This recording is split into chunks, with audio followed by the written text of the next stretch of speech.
Hello friends, welcome back to design hello guide. Guys, எல்லாருக்கும் வணக்கம். இந்த வீடியோவில் பார்த்தீங்கன்னா நான் சிம்பிளாக எப்படி ஒர்க் போடுறது எல்லாருமே கேட்டிருந்தாங்க. ரொம்ப சிம்பிள் ஒர்க்லாம் போடுற மாதிரி போட்டு காட்டுங்க. நான் இது வந்து நார்மல் டேயில் எப்படி போடுறதுன்னு உங்களுக்கு சொல்லிக் கொடுக்குறேன்.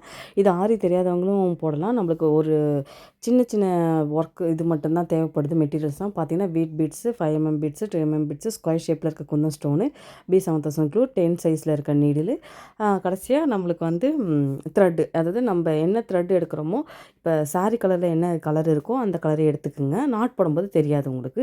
ஏதாச்சும் கொஞ்சம் லைட்டாக எட்டு விட்டால் கூட உங்களுக்கு தெரியாது.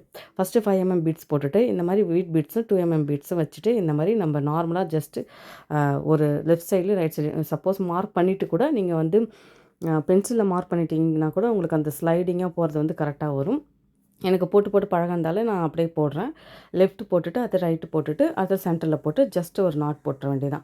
ஒன்றுத்துக்கு நாட் போட்டிங்கன்னா நீங்கள் வந்து இது மாதிரி போடுறோமே அதனால் எடுத்துன்னு வந்துடும் அப்படிலாம் நினைக்காதீங்க. நீங்கள் ஒன்றுத்துக்கு நாட் போட்டிங்கனாலே உங்களுக்கு வந்து அந்தளவுக்கு எடுத்துன்னு வராது. ஃபுல்லாகவே முடிச்சுட்டு அதுக்கப்புறமா சென்டருக்கு இந்த மாதிரி மார்க் பண்ணிவிட்டு நடுநடுவில் என்ன பண்ண போகிறோம்னா நம்ம குந்தன் ஸ்டோனில் இருக்குல்ல ஒயிட் வச்ச குந்தன் ஸ்டோன் பேஸ்ட் பண்ண போகிறோம். அதுதான் இப்போ நான் பேஸ்ட் பண்ணுறேன்.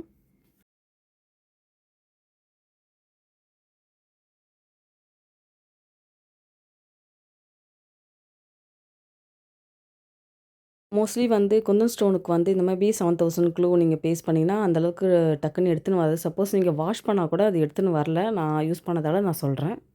யூஸ் பண்ணி பார்த்து சொல்லுங்கள். ஃபஸ்ட்டு பேஸ்ட் பண்ணிடணும். இந்த மாதிரி ஃபுல்லாகவே நம்ம மார்க் பண்ண இடத்துல எல்லாமே பேஸ்ட் பண்ணிக்கினே வாங்க. குந்தன் ஸ்டோன் நம்ம இப்போ பேஸ்ட் பண்ணதால் அது ட்ரை ஆகிற வரைக்கும் நான் அங்கங்கே ஸ்லீவுக்கு அப்புறம் பாடிக்கெலாம் வந்து புட்டாஸ் போடலான்னு ஒரு 2mm பீட்ஸு, ஒரு 5mm பீட்ஸு, 2mm பீட்ஸ் இந்த மாதிரி வச்சு நான் போட்டுக்கிறேன். இது ஆக்சுவலி பிரைடோட அம்மாவுக்கு அவங்க ரொம்ப சிம்பிள் ஒர்க்கு வேணும் எனக்கு. மார்னிங் மேரேஜுக்கு சிம்பிளாகவே போதும் அப்படி சொல்லியிருந்தாங்க. ஸோ நான் வந்து சிம்பிளாக ஒர்க் போடுறேன்னு சொல்லிட்டு ஸ்டிச் பண்ணிவிட்டு தான் இப்போ நான் போடுறேன். இந்த மாதிரி போட்டுட்டு நாட் போட்டுக்க வேண்டியதான். ஜஸ்ட் அப்படியே புட்டாஸ் வச்சுட்டு நீங்கள் வந்து ஓல்டு ப்ளவுஸ் ஏதாவது வச்சுருந்தீங்கன்னா கூட இந்த மாதிரி ட்ரை பண்ணி பாருங்கள். ரொம்பவும் ஈஸியாக இருக்கும். பார்க்கறதுக்கு நம்மளுக்கு வந்து லுக்காகவும் இருக்கும். கொஞ்சம் கிராண்ட் லுக்காகவே தான் இருந்துச்சு. அவங்களுக்கு ரொம்ப பிடிச்சிருந்துச்சு.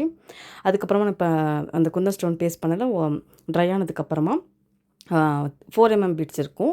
அதாவது 5mm பீட்ஸோட கொஞ்சம் சின்னதாக இருக்கும். அதை எடுத்து இந்த மாதிரி அந்த குந்தன் ஸ்டோனுக்கு மேலே இந்த மாதிரி நம்ம போட்டு நாட் போட்டுக்க வேண்டியது தான்.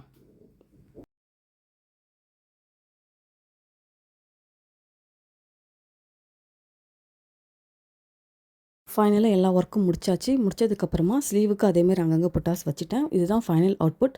இதே மாதிரி நான் நிறையா வந்து ஒர்க் போட்டிருக்கேன். முன்னாடி ஒரு க்ரீன் கலர் போட்டிருக்கேன். அதுக்கப்புறமா ப்ளூ போட்டிருந்தேன். எல்லாமே அந்த ஒர்க்கு பார்த்துட்டு தான் போட சொன்னாங்க. இவங்க வந்து பிரைடோட அம்மான்றதால எனக்கு சிம்பிளாகவே போட சொன்னாங்க. நான் இந்த சிம்பிளாக போட்டுட்டேன். அதேமாதிரி நீங்கள் பிரைடுகிட்ட சொல்லும்போது ப்ளவுஸை வந்து மெயின்டைன் பண்ணணும், பார்த்து வச்சுக்கணும். அதாவது நீங்கள் யூஸ் பண்ணும்போது ட்ரை வாஷ் கொடுக்கணும். அப்படி இல்லைன்னா நீங்கள் ஸ்வெட் பேட் யூஸ் பண்ணிக்கிங்க. வெயில் படாத இடத்துல லைட்டாக போட்டு லைட்டாக ஜஸ்ட் அண்டர் ஆர்மில் மட்டும் அங்கே மட்டும் வாஷ் பண்ணிவிட்டு ஜஸ்ட்டு வந்து எடுத்துகிட்டு வச்சுருக்க வேண்டியதான். அதேமாரி நம்ம எப்படி எந்த அளவுக்கு நம்மளும் போடுறோமோ அதேமாரி பிரைடுக்கிட்டே நீங்கள் சொல்லும்போது நல்லா பார்த்துக்க சொல்லணும். ஹோப் இந்த வீடியோ உங்களுக்கு யூஸ் பண்ணுங்க. தேங்க்ஸ் ஃபார் வாட்சிங். Please subscribe YouTube channel.